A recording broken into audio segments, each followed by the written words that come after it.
I was a mechanical engineer, and I still am a mechanical engineer. I was a fentanyl addict. I was in complete isolation. I had no more friends. All my schemes, they ran out. I ended up calling my mom.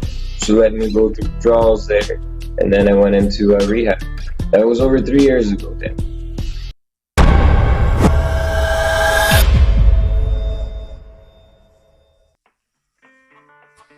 Okay, that was tonight's guest, Bohdan. I am Daniel Unmanageable. This is Hard Knocks Talks, coming at you from Treaty 6 territory, Saskatoon, Saskatchewan. Let's bring in Bohdan.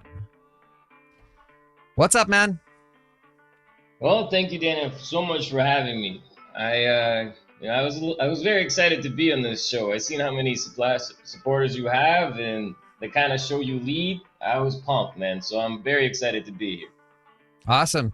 Is there anything you'd like to say before we jump in? Guys, if anybody needs help, if anybody needs a rehab that they're going to and they need more information or a detox or how the whole process works, call us. Check us out, touchedbyaddiction.com. We have guys on call at all times. Call them, leave us a message. We'll call you back right away. We'll tell you about the process. Every one of us is pretty much done. I'm not going to say pretty much. Has done every drug there is in the world. We all have the experts in that field. We'll tell you what you're going to go through, where to go, where to get help. We'll even pay for it. All right? So, touchedbyaddiction.com. Check us out, guys. How many jobs in the world is like doing every drug out there like a prerequisite? Exactly. You do all that? Right. Nah, we don't want you. Yeah, no, we don't want you. All right, let's jump in.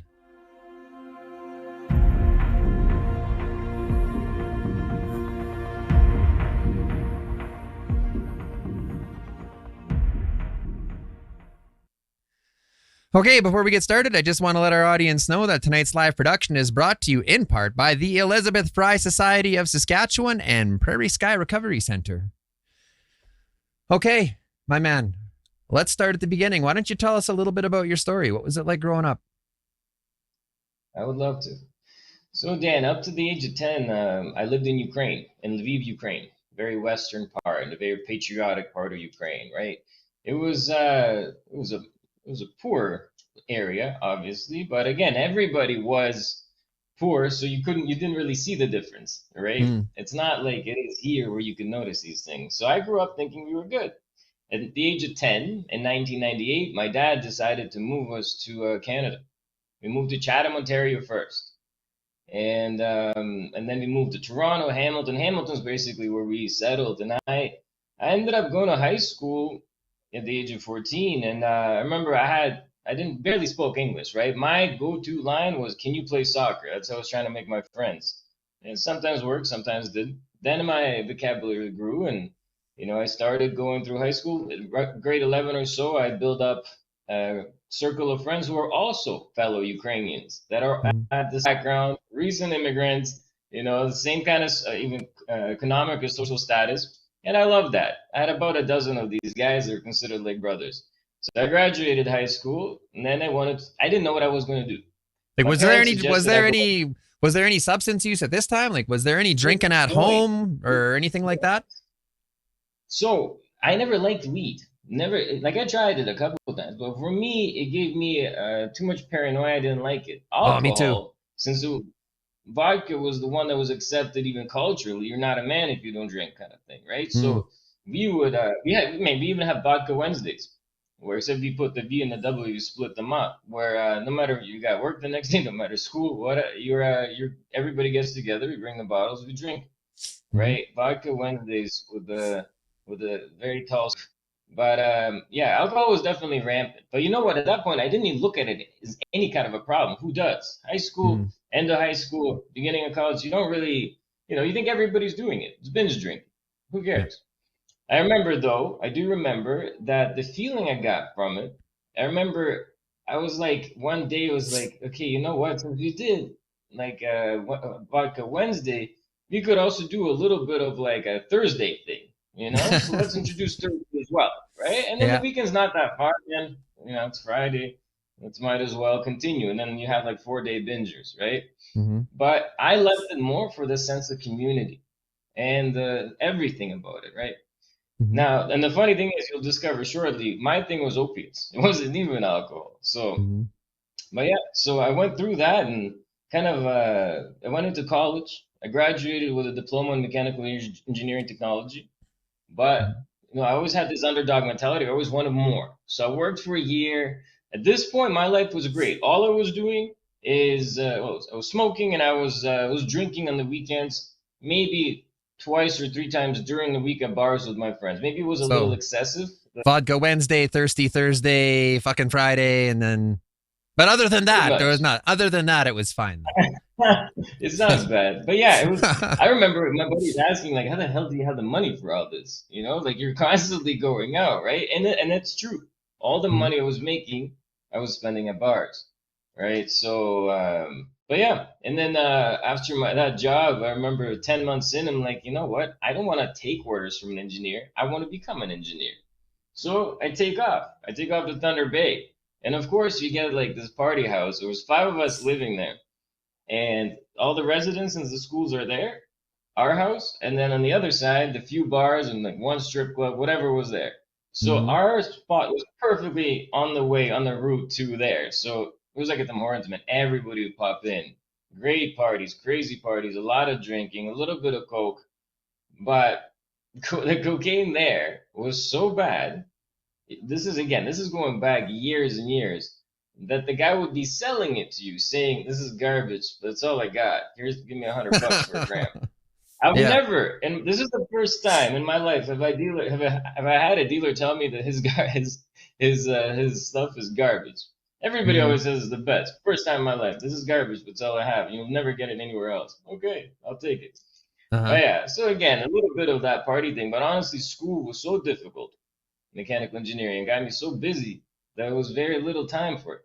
Right? Yeah. Nor money, because you got to survive there. So what happens? I graduate, I get back to Hamilton, So and you find prioritized. You were still able to prioritize your school. Like you just said, I was too busy with school to become addicted. Like so, this yeah, the yeah. the the the switch hadn't flipped yet. No, and you know what's funny? And this is such a learning lesson for me because we were immigrants, because we came in poor. When I would drive by like downtown Hamilton and you see people at shelters, you see young guys, begging for money and all that kind of thing. The thoughts that ran through my mind at that time was like, what's wrong with you, man? You were born here. You have so much opportunity. You wanted to get help, you can get help. You're just lazy. And that was my mentality until I was in that position. Now I realize there could be a lot of things happening that you don't know about. So that was a revelation for me on its own. But anyway, so yeah, I was, I wasn't addicted to anything at the time of leaving school. Graduated, got back to Hamilton, started looking for jobs. In a couple of months, I found ArcelorMittal Dofasco. This is the world's biggest steel manufacturer, over 10% of the world's steel. Huge, huge corporation. Wow. But one of those jobs you get in, you're set for life, right? They pay you well. The experience you get is phenomenal. And I'm working there as a reliability engineer, or like equipment reliability coordinator, which is reliability engineering. Mm-hmm. Loving it. I even got my long-term girlfriend in there. Everything's going fine. I'm on top of the world. Out of all my friends, I'm making the most money. Got the best girlfriend, the best car. As What just kind of I car? know, What kind of car? it was a Mazda 6 at that time, but Yeah, oh, the best car. having a good one. It was the best Out of my Mazda friends, that 6. was good. Yeah. That's right. It was always a friendly competition, so I had to. But Yeah. anyway, so here I am on top of the world, feeling like, and again, I always had very high goals. I wanted to be a Mhm. millionaire by the age of 30. I wanted to have businesses. I wanted to have this. I always tried to invent too. Actually, I'll say that some other time, but me and another engineer got a product into Lowe's at one point, Oh, only for a wow. season, where we Mhm. jumped through all those hoops and did it. Anyway, so here I am. Everything's going great. 2014, 2013. This big rebellion, as you might know, happens in Ukraine. We oust a Russian-backed president, Yanukovych. Basically, we want to come closer to the West. He wanted us closer to Russia. This happens, and Russia invades from the east, taking Crimea and all that. At this point, it's a war going in the east, and I'm like, I'm Ukrainian. I'm a patriot. I've claimed I've always said what I did. I want to help. So we packed our bags, my brother and I. And then we had these conversations with people there, people here, and they're like, listen, your country's so poorly equipped right now at that time. You have less than 40% men in the bulletproof vests, running shoes. The money you make here, why don't you do something about that from here? So they convinced us, and we started Maidan Clothing, kind of like Touched by Addiction, where 100% of everything goes there. But we went nonstop. And I mean, like, as soon as I come home, I would be out till 1 in the morning, 2 in the morning, around the GTA, coming back every single day. And I got really frustrated, really burned out. But again, like within the first 4 months, we raised like $70,000 worth of gear. Like, we're talking bulletproof vests, helmets, little drones, a bunch of things. Like thermal vision, let's say it'll cost you a couple grand on its own, right? And that's just a very basic one. Mm-hmm. And they needed that. Nobody had it. So I was so engulfed in that I was even at work taking calls for this kind of business. Anyway, and then of course one day I'm sitting there burned out, and I'm afraid. I'm thinking like, man, what am I gonna do? Like, how am I gonna run a business, brand new career, do this thing? And sitting there with a friend, he's like, hey, why don't you try a little bit of Oxy? It'll make your everything kind of make you like your nerves. It'll calm your nerves. Thinking, okay, like try it. He's like, but don't do the full thing, you'll be throwing up. Do a little bit. Mm-hmm. I did a little bit, and I snorted it, and holy shit, it completely took away everything. Yeah. It was, the way I compared it was like spinach for Popeye. I don't care what obstacle you have there. If I do a line of that stuff, I'm undefeatable. Of course, very wrong thinking, and that doubled my mentality that getting addicted is for the weak. It's never gonna happen to me. I'll just beat it. That was such a disaster. So fast forward like a month or two. One weekend, it was a Saturday. It was raining. For some reason, Saturdays and Sundays when we made our most money through sales through these kind of things. So you're selling shirts, like shirts and sweaters shirts, sweaters, decals. There was, little boxing gloves for this, flags for the car, everything. That's impressive, every man. Device. Like to raise $70,000, like start a brand from scratch, and in the first 4 months raise 70 grand. Like that's impressive, man. It went really heavy because we didn't stop. There was festivals, Blur Festival alone. We raised I think it was 15 or 20 grand. It was something stupid like that. Mm-hmm. Centennial Parkway Festival, boom, boom, boom. All these little big events where I remember coming home and the fanny pack was bursting with money, right? Mm-hmm. Everybody empty your pockets. Let's put this on the table. But it was such an emotional thing for people that they were doing. Not to mention Fiverr. We needed a drone for 15 grand. Put it up there. Boom. All of a sudden, within the 15 days, by 10 days, you have enough for this $15,000 drone. It was incredible how the community reacted to it. Mm-hmm. And a lot of people say the reason Ukraine survived during that time is because of volunteer work, such as ours too, right? Mm-hmm. But there's volunteers are much more involved. Yeah. So anyway, so here I am now doing this stuff, but sniffing Oxy. As you know, tolerance goes through the roof. Now instead of doing a sixth or an eighth of that 80, now I'm doing the 80. Now I'm doing 2, 3, 4, just to maintain it. And unfortunately, I have a dealer living close to me. I have the funds for it, which is fine. And I'm thinking right now that my mistake right then was I'm doing this for Ukraine. I don't care if this shit kills me. What's the difference between being on the front line right now and helping your guys? If I'm being able to save people by sending them equipment, by sending them so much stuff, and this stuff eventually takes my life, okay, it was worth it. It was worth it. Yeah. Because my mom called me. She's like, you'll burn out and this and that. I'm like, so what? So what about the families that have already lost countless husbands, daughters, whatever? So anyway, that was my mentality. Unfortunately, what comes with that, as you know, is isolation. After doing this for years, my first withdrawals, man, I panicked so hard because I didn't know what it was. I had to Google withdrawals. Mm-hmm. I ended up going to the doctor's office. His advice was to cut down and then stop. Thank you very much. That's wonderful advice. Thank you, sir. Oh my God. Doctor I've ever had. You should have your own show. So no, I found out that there's such a thing as clinics, methadone clinics. Suboxone clinic. So I went on Suboxone for a year and a half. That did nothing. I was, again, for like 2 months maybe, I was not using Oxy. Then I needed that high because now I'm used to a crutch. I went, my work sent me, that same place. They send me to Homewood in Guelph. Great facility, man. I'll tell Homewood's you. a treatment It's center. a rehab. Yeah, 35 days. You can ask for 2 more weeks. But man, I think it cost my company just under $13,000 for those 35 days, So right? hang on a sec here. Tell us a little bit about the day you walked. Like, did they bust you, or did you walk in there and be like, I need help, or like, how did that go down? So what happened was, on my work, because of the nature of my job, they could give me a project that's due in a year. They could give me some things that, okay, 6 months. They don't care if I'm there or not, Yeah. right? I could be in bed sleeping, right? Now, when the using started, I would show up. I would go pick up as soon as that dealer woke up, and they sleep till like 2 p.m., 3 p.m., right?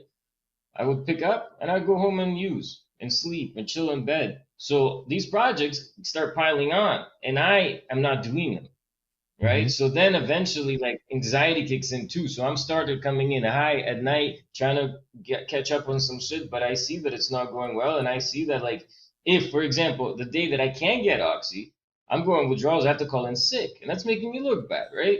So at this point, I was like giving up. I'm like, okay, nothing's working out. I go to my medical at work, this nurse. The funny thing is, the head nurse there was in my high school class, Megan. And as soon as she saw me, I'm like, hey. Yeah. I'm like, how are you? She's like, great. She's like, how are you? And I just burst out crying. Like, I couldn't even word, right? She's the other nurse kind of exchanged looks. Anyway, she said, look, because you've used that work, you admitted to, we can't send you back to work. So go home, right? There's certain steps. You have to wait for the wait list, detox, all that kind of stuff. Anyway, I went into that rehab on Suboxone. They asked me whether I wanted to leave that rehab with a smaller dose of Suboxone or to be completely clean off everything. I told them I wanted to be completely clean. You know what? I withdrew from it there, detoxed 2 weeks. So they want you to be like off of everything for 2 weeks. 2 weeks. Yeah. I was even started running again, started doing like physically fit. My buddy picked me up. I remember I told him I'm going to conquer the world. I was so angry at this drug. I was so ambitious to start another company to, you know, take on the world. 3 hours later, I was high out of my mind. I was cleaning my house. I was afraid that somebody would come into the door and look at my pupils because they were probably pinholes. And so embarrassed that I lasted 3 hours. It was. Did you find something when you were cleaning your house, or did you go pick up? No, I picked up. So tell us. And I waited. Yeah. Tell us, before we jump too far here, tell us about what it was like coming off Suboxone. Did you go cold turkey in that facility? No. So what they did was, I think I came in there at 16, and they did 16 to 8, then 8 till 4. And then with 4, they went 4, 3, 2, 1, 0. And this is days, right? Okay. Over each day, it was like halved. And then when I got to 2, then 1, 0. That's a pretty rapid taper. It was a very rapid taper. And I didn't feel much, to be honest with you. I didn't feel much till the 2, then the 1, and then it kicked in. Then, oh man. It was, I remember it was like 2 weeks that it was very, very uncomfortable. I even denied sex from somebody because I was in such a bad situation. Wow. Yeah. So okay, so you're out now. You're out, and 3 hours later, you're high. Then what?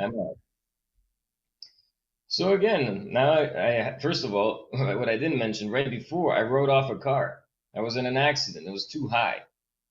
I rode a car off. So now I'm going into rehab carless. I got dropped off. But when I come out, I need to get back to work. I need to get a car. So I go take a cab to the Honda dealership, high out of my mind. This is the next day.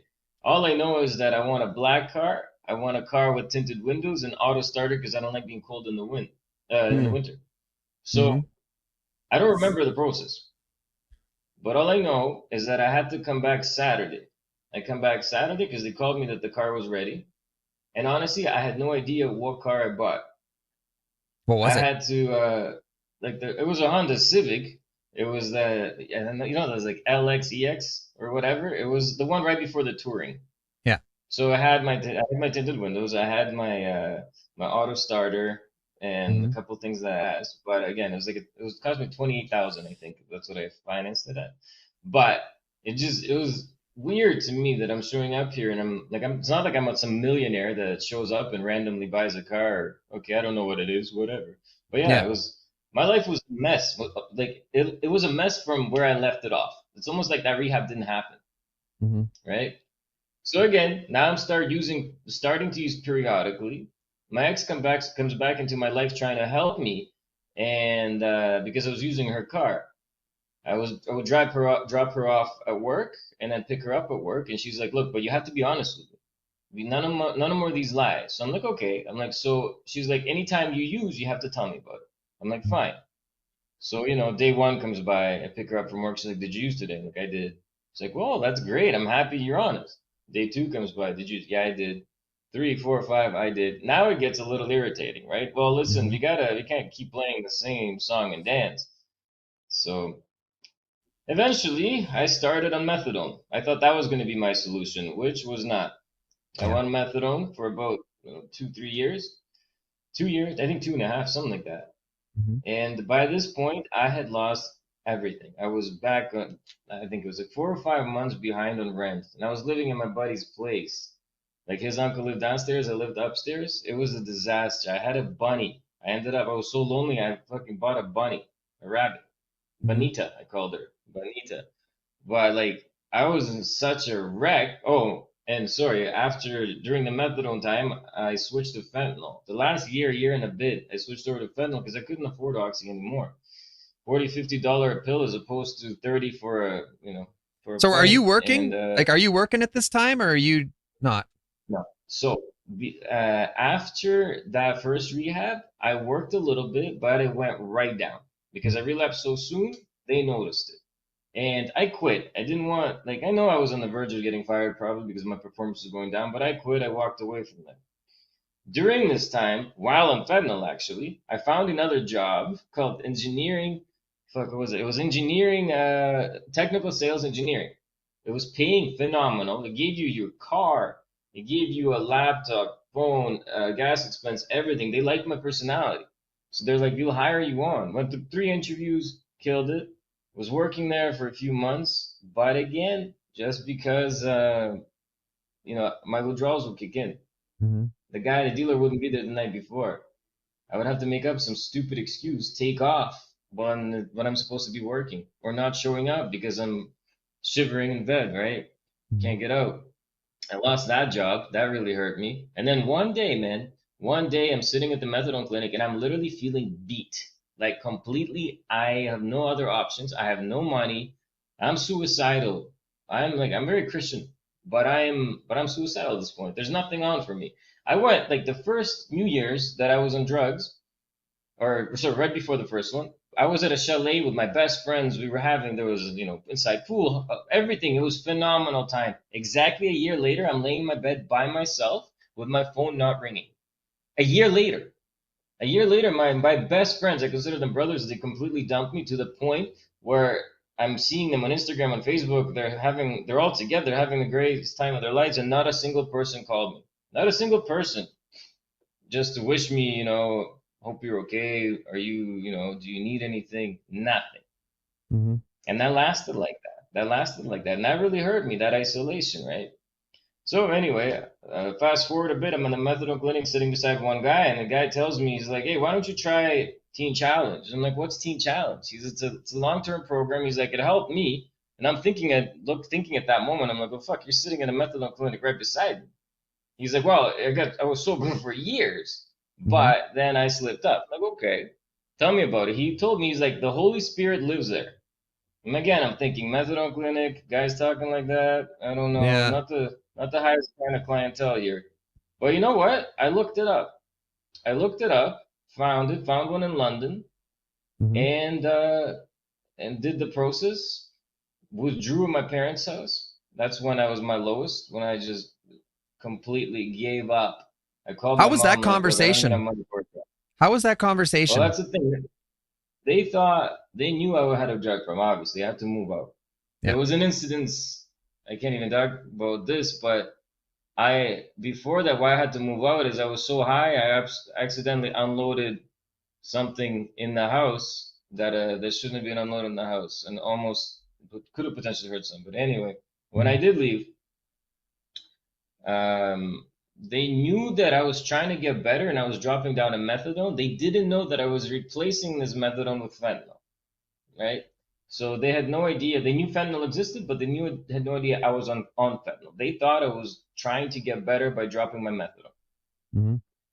And yeah, when I came over, I told my mom everything. I'm like, look, I've been on fentanyl for the last year and a half, whatever it's been. I'm dying. I'm literally dying. I'm out of everything. I haven't paid rent in how long? My car is sitting there without gas. I haven't even changed my stickers. It's been a disaster.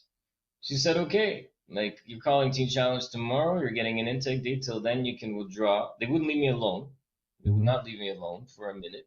I had the most horrible withdrawals I've ever had. I've had opiate withdrawals before, just cold turkey. This was so much worse. So much worse. When I got into, my dad drove me to Teen Challenge. He drove around the block a couple times because he was afraid that they wouldn't take me in because I was so frail. I could they barely dragged my bags up there. But you know what? That was the best thing that ever happened to me. That rehab. The brotherhood, 51 other men, 52 with me. Yeah. All gone through the same kind of thing. As you know better than a lot of people. When you hear these stories, there's a certain pattern. Yeah. Right? Everybody, and if I had to map this pattern out, it's so crazy how like, okay, yeah, I crashed my car around here. I lost my house around here. Wife or girlfriend gone here. Da da da da da da. Now here I am. It's almost dead on for everybody. Whatever drug, whatever alcohol. Yeah. But yeah. So let's just take a quick. Teen Challenge. Let's just take a quick break here. I just want to let everyone else know that tonight's show is also brought to you in part by Naranon Groups of Regina and Saskatoon and Stronger Together Canada Peer-Led Support Groups by Mom Stop the Harm. To learn more about all our sponsors, get on our email list, check out our upcoming live streams and more, go to www.hardknockstalks.com. While you're there, buy a t-shirt, support the platform. They're amazing. Bohdan, tell us about your first year in recovery. Yes, sir. After leaving Teen Challenge, right? Mm-hmm. After leaving Teen Challenge, February, I believe it was 2020, I came out right when COVID started, so everything got closed down. Oh, wonderful. So I came out, yeah, and I came out the best shape of my life, 100 185 pounds, so excited for the world. Like, I've never had that much joy. I found God again, my higher power. I was able to reconnect with whatever friends I had left, like mostly my brother, my family. My brother runs a banquet hall, so we were able to get together there, hang out, and you know what? I had joy for the first time, and I had that motivation I always had as a kid, that adrenaline, that everything back. So right off the bat, I had this idea, this touch by addiction idea. Maybe you can show them after. Yeah, no, it's on right now, actually. Well timed. Nice. Yeah, perfect. I had touch by addiction idea when I was still there because I've done the same kind of thing for Ukraine as a charity, right? So I'm like, you know what? There's so many addicts, and I want to give back. So again, I designed the shirts, designed the logos through Fiverr, printed the first 100 shirts and sweaters, and this is actually all was done with my ex-girlfriend, who the one person that never gave up on me. She had her own thing, but she would bring me blankets, food when I was really bad, and when I came out, she supported this. She even financed all of it. This was a true angel. She was a true angel. Anyway, so as soon as I printed the first two, people were like, "Oh wow, that looks really good. What's your purpose?" And I told them we have two things. We want to eliminate the stigma of addiction, and two, sponsor people's way into rehab. We don't want that measly $1,000 or couple thousand or whatever rehab you're going into to change change the rest of your life. Yeah. We don't want to. We want to take that away. Take one more obstacle away. We all know how hard it is getting clean. Now, if I remove that obstacle and guide you along the way, we can, because we've already done it, right? That sobriety cliff looks so steep, it looks impossible to climb, right? Yeah. But come with us. We know which, I don't know what you call them, handholds to grab in order to climb that hill. We'll show you. We'll tell you. right? We've all been there. Mm-hmm. Like, I'll give you a super quick example. When I was at Homewood and when I was going through the Suboxone withdrawals really badly, I ended up asking for, I'm like, look, can you do anything? Can you give me any meds? And then knowing that they really can't. But this nurse, Janice, walks up to me. Never forget her. God bless her soul. She's like, it's okay, Bohdan. Just a couple more days, then you'll start feeling this, this, this. And I remember I almost like barked at her. I'm like, what the hell do you know? What you read in a book? And she's like, I was sitting in that spot about 20 years ago, going through heroin and withdrawals. And I remember just because of that, I'm like, now I'll listen. Now my ears, I'll do everything you tell me to do, right? Because you're taking from experience. And that's what we hope to give to others. Yeah. So first year was starting this up. People started buying our clothes. They started posting pictures wearing them and saying how much they like how much they like the product and how much they and their stories basically. So because they did that, I had this idea. I'm like, you know what? Why not? We publish a book, 50 True Stories of Recovery from Addiction. People submit their stories, 1,000 words, nothing big. We posted up. I wanted to have such a vast array of people. You could be a nurse. You could be homeless on the street. You could be an engineer. You could be anybody. Somebody you should be able to pick up a book and be able to open it up and relate to somebody, to anybody. There's even relatives of friends that have addiction, right? What's their perspective? Because they hurt too. They say they hurt even more than the person addicted, right? Yeah. So we started working on that. Started doing talks at like at colleges or high schools or these events. We just had one last weekend in Hamilton. I forgot what it was called, but it was like a basketball tournament and all that. And that's kind of what we've been doing. So what did you do? Like what did you do for, like, did you just dive into this full time, or do you go to meetings? Do you have peer support? Like what do you do like to feed the soul to when your thoughts go sideways? Good point. Yeah, and this is where I'll bring up Ukraine. So when I started all this, my buddy Adam, he was already actually doing it every Thursday, a meeting, it's like an AA meeting, but it's everything. AA, NA with a Christian little sprinkle on it. He does that every Thursday anyway. Once he came to our side, we recruited him. He called it Touched by Addiction. So every Thursday we have a meeting at 6:30, and that's where you kind of have a fellowship of our fellow recovering addicts and alcoholics. That's where I get my peace and quiet. And if I'm not able to make it because I'm working, I meet up with. We have our own Touched by Addiction meeting on Saturday as well, just with the people that are involved in it. And yeah, what I did was I got a job at Pepsi, being a supervisor at Pepsi of a team. And you know what? I actually liked it. It was stressful, and I was so imagine being out of the workforce for such a long time, coming from the environment of rehab for a year. All of a sudden, I didn't put that on my resume. I did not. I could not put. I tried to do that. They're like, just speak your truth, be honest. I'm like, you realize I'm not applying for like a KFC position. I'm applying for either an engineering job or a managerial job. Yeah. So I had this awesome job call me. It was like 92 thousand a year. It was a phenomenal job for reliability engineering. I was perfect for it. And everything's going well. Finally, she's like, it says your LinkedIn's not updated. There's a mistake of a couple of years missing. And the guy looks at me that's in the office, because to make calls in rehab, they had to have a guy there. And he's like, be honest. I'm like, okay, well, actually, ma'am, I was an addict and I'm in rehab right now, but I'm graduating in a couple weeks, and I've learned my lesson. Oh, okay, let me just talk to my manager. Click. And after getting a couple of those, I'm like, I'm just gonna leave rehab out of the resume. Let's not put it there. If they ask, I had to deal with some things, whatever. Yeah. And I did. And I got Pepsi. Huh. Wow, that's that's a success, but at the same time, it's interesting that those other places, were the way they were.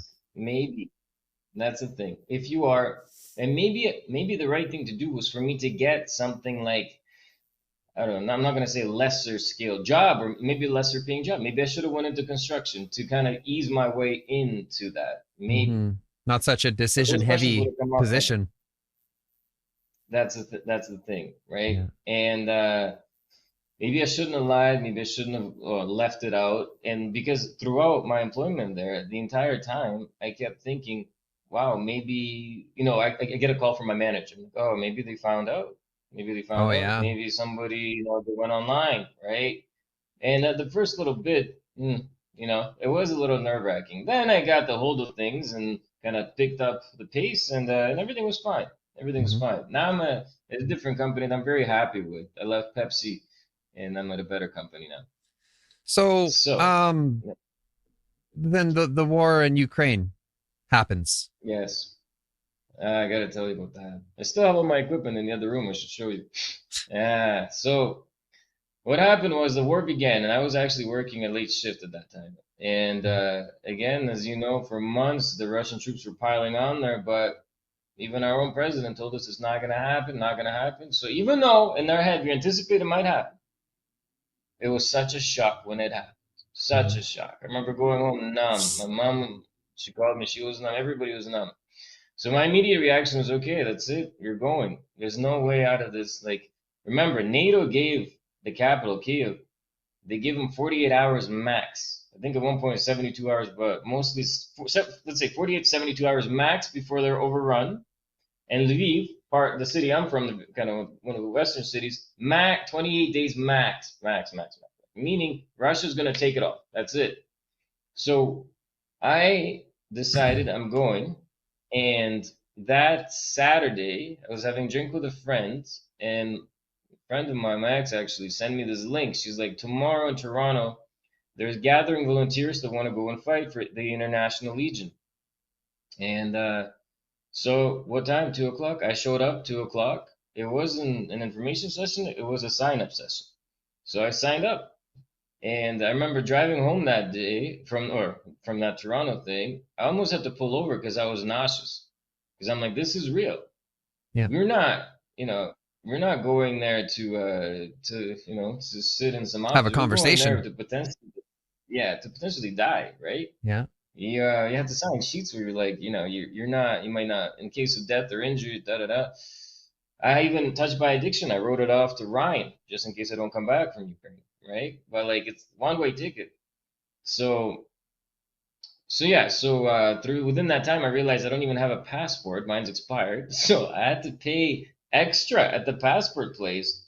Drop it off Thursday, pick it up Friday at noon. Friday at 6. We were already driving to the airport.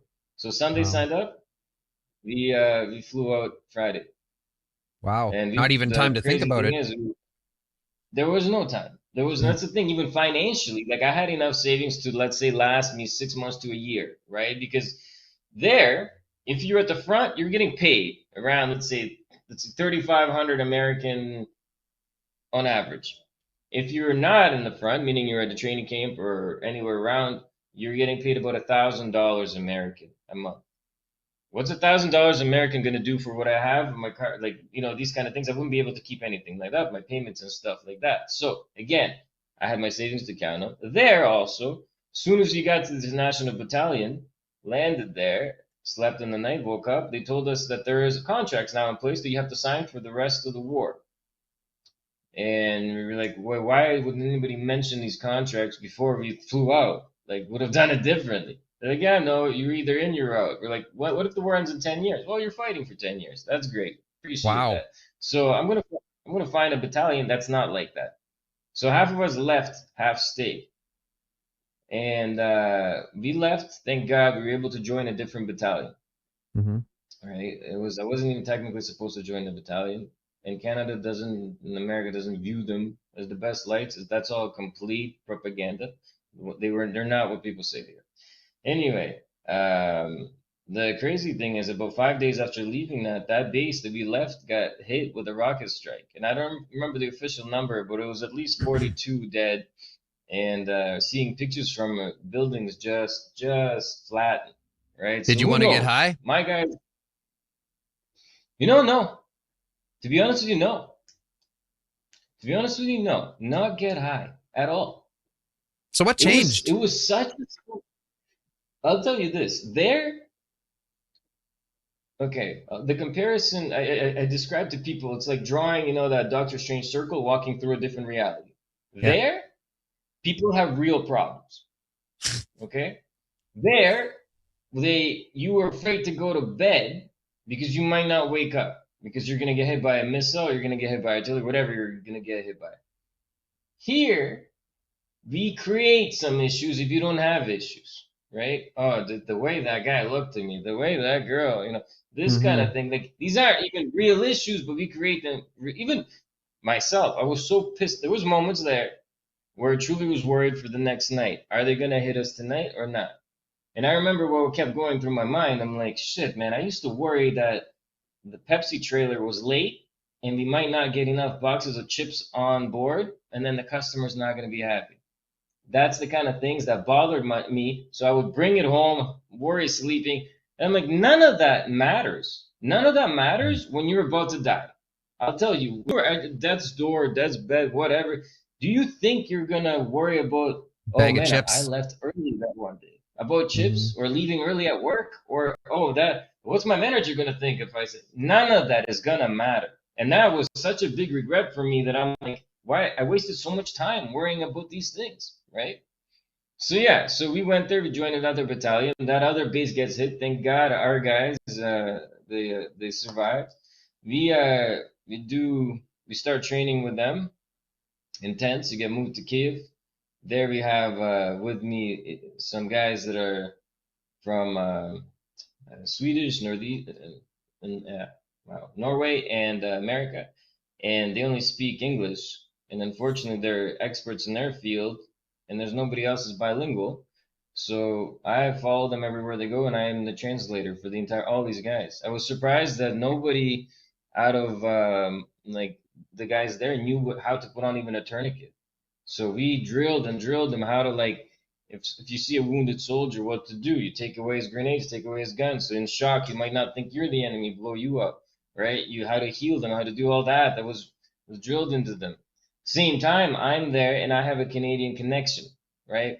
Through Poland, through Canada. So I'm getting them the necessary things. Vehicles were very, very sought after. I found a relative of mine that he's able to bring trucks across the border. So we brought them 2 trucks, again, with Canadian finance. They had no thermal vision at the entire base, entire unit. So I had to go buy it out of my own money, $3,400 thermal vision for it's almost 2 kilometers. But now I have extra radio on me. Now if there's any kind of gunfire or sequences of dogs barking in a row, I'm the one running to the top of the ceiling middle of the night, the roof, and scoping everything out, right? That kind of thing. So just that added my own little more work for myself without knowing it. But it was necessary for safety. So what I'm trying to say, the amount of money I spent was incredible. But then there was a time, for example, when the Russians dropped chemical attack on Mariupol. Problem that's banned by the Geneva Convention. Nobody did anything, but that was a big fear at that point. So I remember I ordered 37 gas masks and filters through Canada again. They had a fundraiser. So what I'm trying to say is I was the guy there on the ground that was able to see where a lot was needed, and I was able to distribute that. Never mind the other things. It was very busy, very, very little sleep.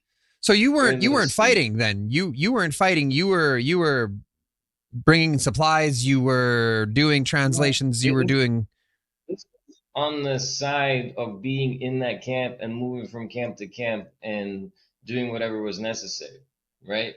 This was okay. I'll give you an example. So we wake up in the morning, do the workout, do the what's it called?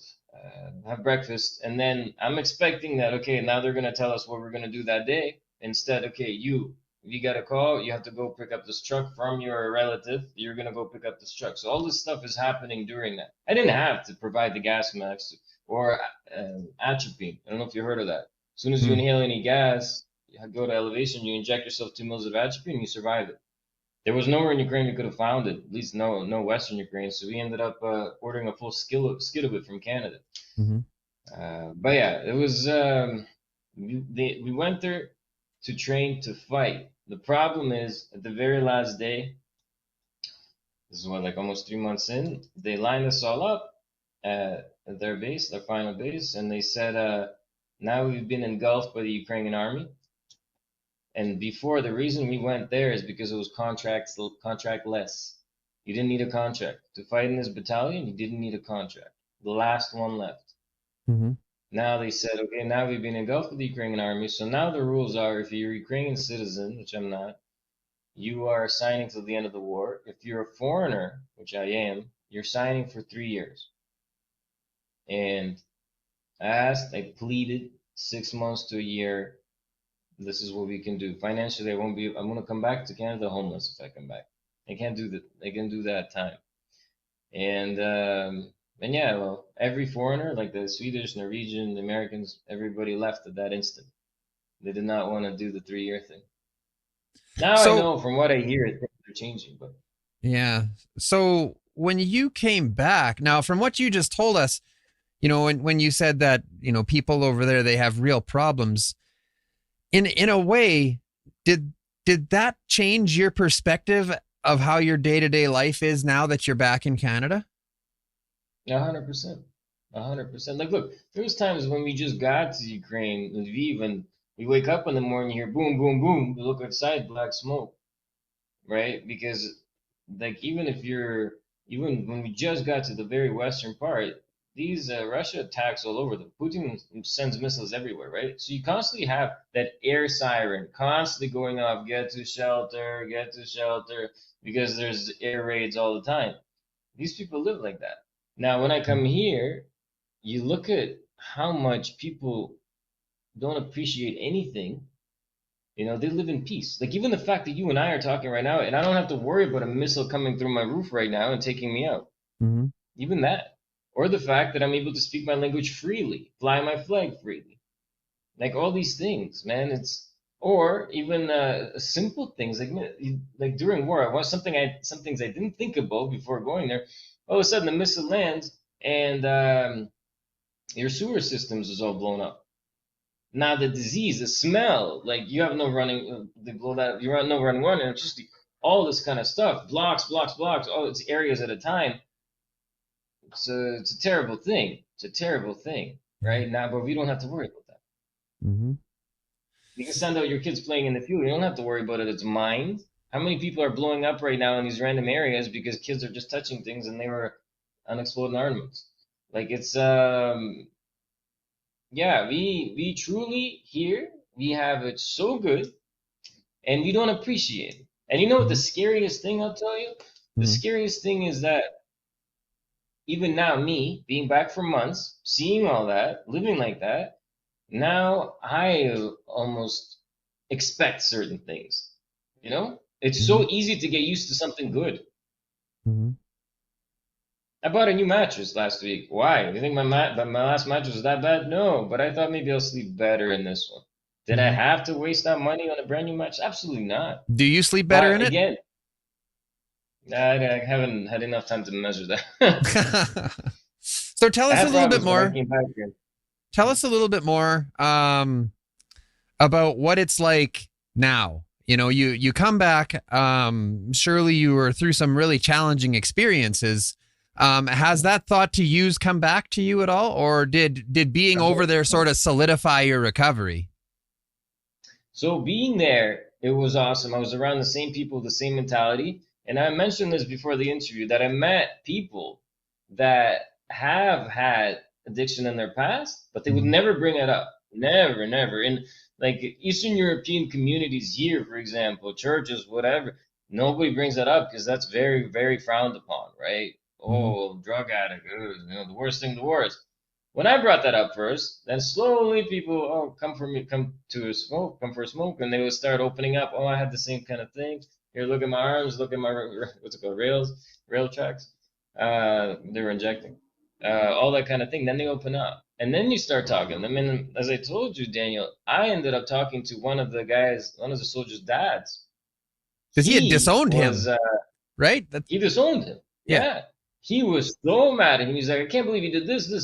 And then we analyzed one situation, but I'm like, you don't think he's embarrassed of that? You think he wanted to do that?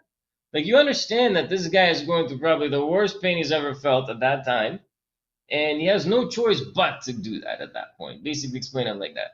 Anyway, this guy was crying. I went to bed. He shook my hand. He's like, it was like God sent that we had the chance to talk about this during such crazy times. He's like, but I needed to know that before if we die.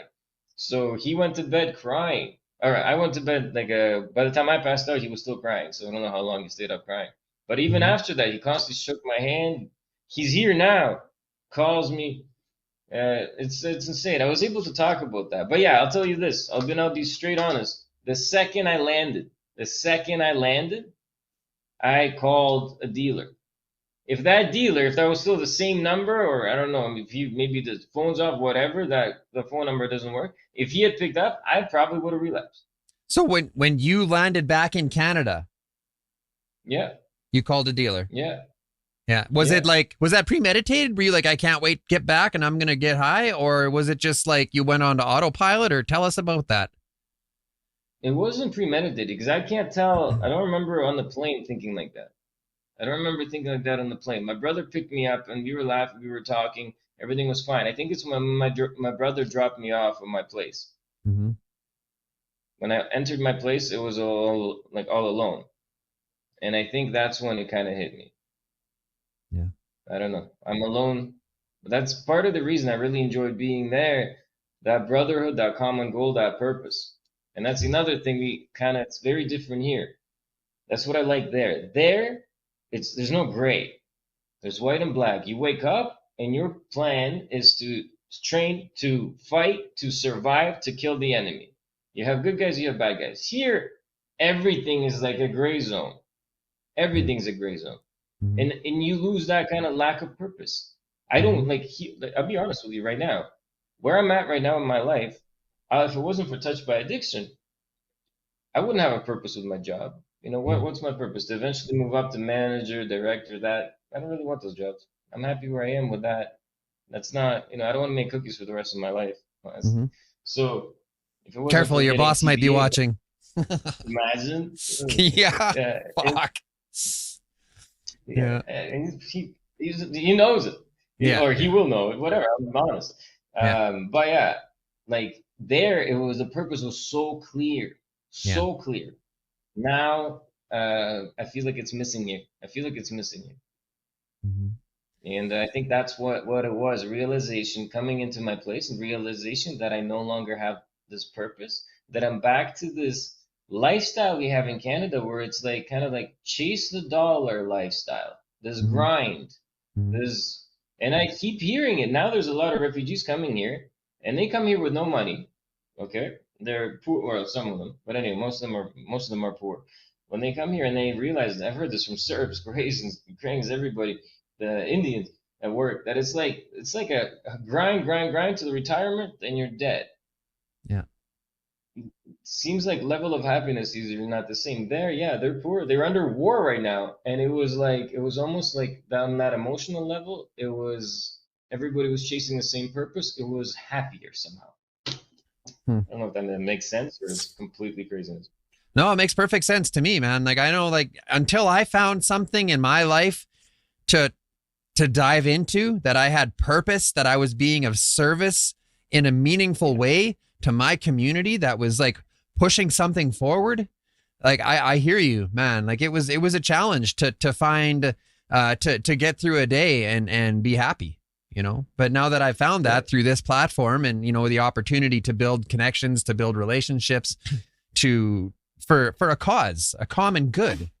So I can certainly relate to that. Now I can't say I know what it's like to be over in a war zone. I won't even try to compare, but I can definitely relate in some way. So tell us. And I'm very happy with that. Thank you. So tell us, I think we're coming to the end here.